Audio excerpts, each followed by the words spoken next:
Week 1 of the NFL season is here, and so is Dip Wars. Every week, we're throwing 2 NFL cities into the kitchen, head-to-head, with their signature flavors. And today, it's Buffalo Heat versus Chesapeake Sweet. We've got a Buffalo Chicken Jalapeno Popper Dip repping the Bills, going against an Elote Crab Dip on the Ravens side. Now, everyone's already seen this play out on the field, but I bet you haven't seen it in the kitchen.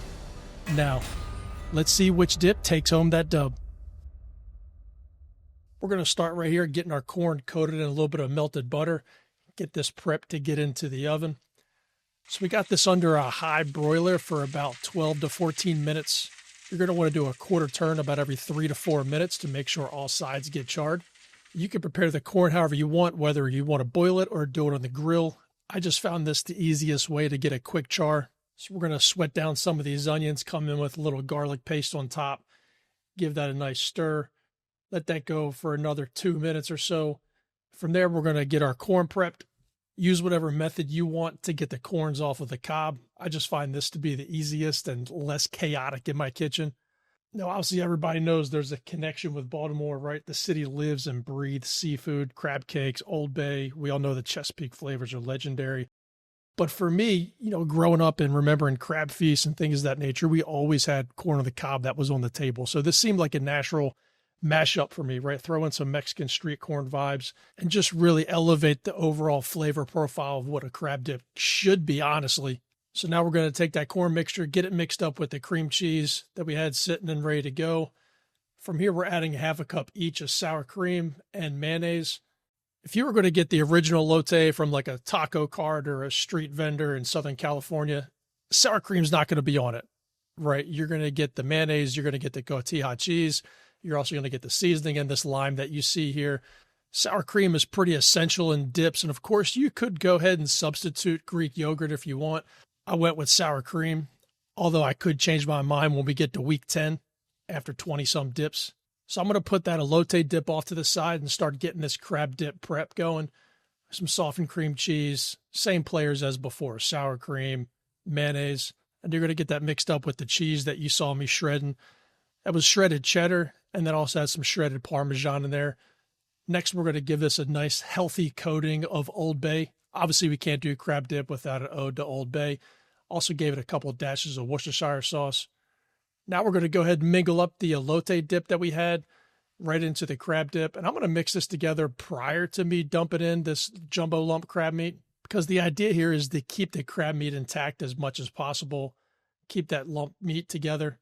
So we get a lot of the folding and mixing out of the way beforehand. Speaking of folding, I hope it's not a repeat performance this January for the Ravens.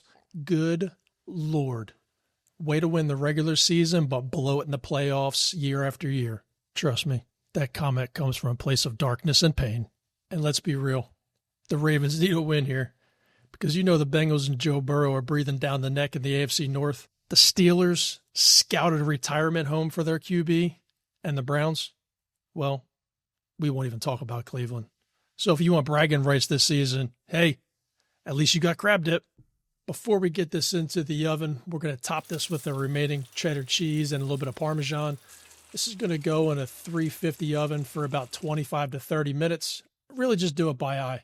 You'll know it's ready when the edges start to get brown and crispy like this, and all the cheese is bubbling along the sides. We're going to top this off with some green onions, some cilantro, hit it with some of that charred corn that we have left over.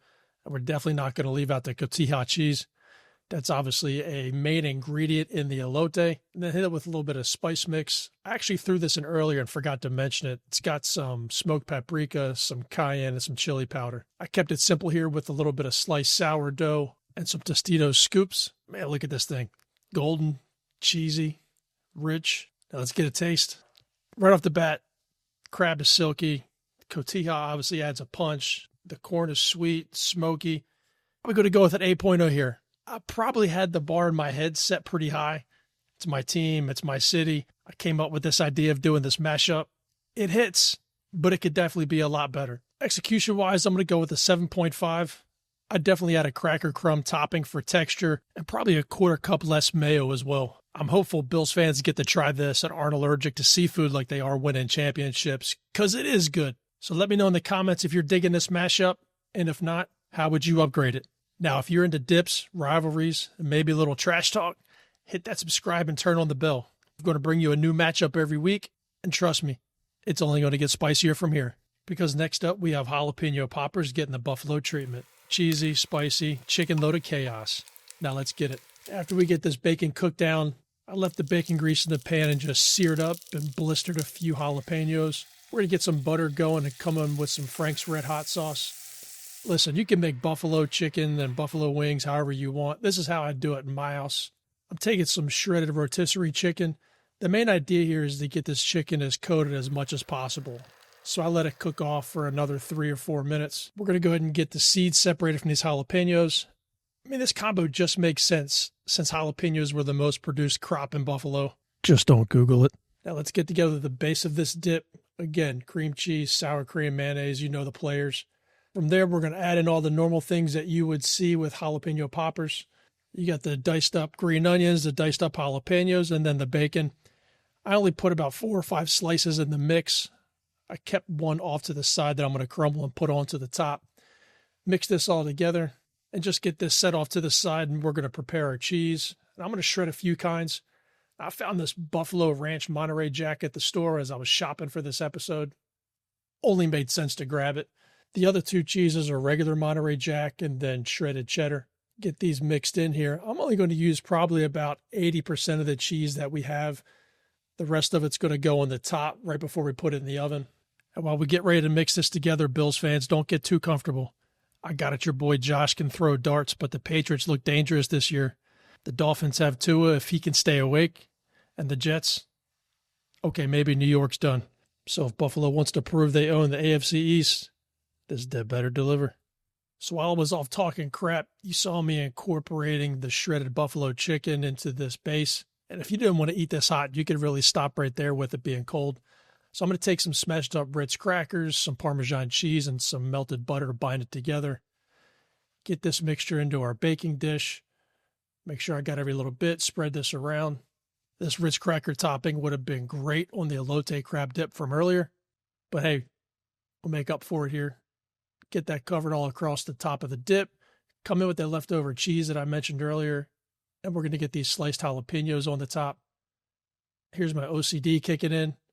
Obviously, if I left it the way it was, I was going to be in a horrific accident the next day. There we go. Nice and tidied up. Although I'm sure somebody's going to say it should be 3x3. So same as the first dip, we got this going in a 350-degree oven for about 25 to 30 minutes. Just go off the way it looks on the top. Once it's brown, take it out. I'm going to put some garnish on here with some green onions. Get some of that leftover crumbled bacon that I talked about earlier. Then we're going to come in and finish this off with some buffalo sauce. Honestly, it's the secret weapon of this entire dish. The vinegar, the spice, which is exactly why I thought it paired well with a jalapeno popper. Really just ended up with a flavor combo that was perfect. I was definitely looking forward to this one, so let's get in here for a taste. Just like before, I got the sliced sourdough and some Tostitos scoops. Yep, just like I thought. Man, this thing was wild. Cheesy, smoky, spicy, crunchy. The ranch and that Frank's drizzle really sets this off. So in taste, I'm going to go with a 9.0. Execution-wise, I'm going to do a 9.5. This pretty much came together exactly how I was expecting it to. Only thing I would do different is not put as much cheese on top of the cracker topping. What ended up happening is when I was dipping, it would pull the cracker from the rest of the dip. So not every scoop I had the same amount of texture as the previous. Other than that, this thing is a beast. So there it is. Let me know in the comments which one you're picking.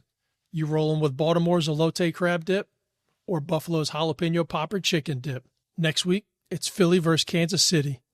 It's a cheesesteak versus KC barbecue dip war. Subscribe so you don't miss it, and I'll see you next game.